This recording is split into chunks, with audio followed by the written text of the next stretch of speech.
A sad little man, the newspaper's showbiz editor, was said to be the lead reporter on the story. Why him? Why, of all people, the showbiz guy? Because lately he'd refashioned himself into some sort of quasi-royal correspondent, largely on the strength of his secret relationship with one particularly close friend of Willie's comm secretary, who fed him trivial, and mostly fake, gossip. He was sure to get everything wrong, as he'd got everything wrong on his last big exclusive, Arrogate.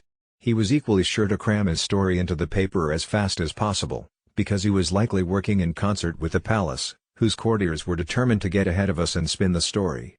We didn't want that. We didn't want anyone else breaking our news, twisting our news. We'd have to rush out a statement. I phoned Granny again, told her about the son, told her we might need to hurry out a statement. She understood. She'd allow it, so long as it didn't add to speculation. I didn't tell her exactly what our statement would say. She didn't ask. But also I didn't fully know yet. I gave her the gist, however, and mentioned some of the basic details I'd outlined in the memo Pa had demanded and which she'd seen. The wording needed to be precise. And it needed to be bland, calm. We didn't want to assign any blame, didn't want to stoke the fires. Mustn't add to speculation. Formidable writing challenge.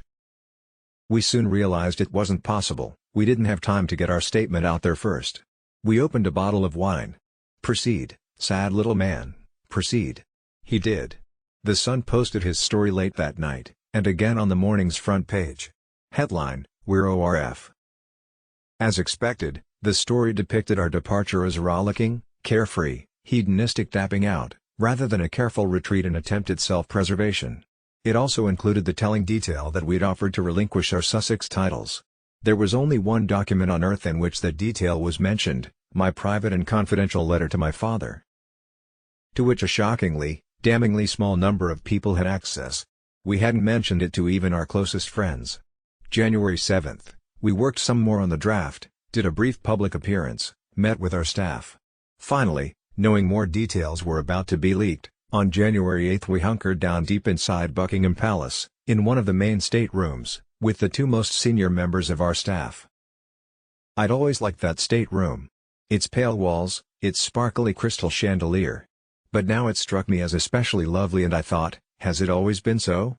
Has it always looked so royal? In a corner of the stateroom was a grand wooden desk. We used this as our workspace. We took turns sitting there, typing on a laptop. We tried out different phrases. We wanted to say that we were taking a reduced role, stepping back but not down. Hard to get the exact wording, the right tone. Serious, but respectful. Occasionally one of us would stretch out in a nearby armchair, or give the eyes a rest by gazing out of the two huge windows onto the gardens.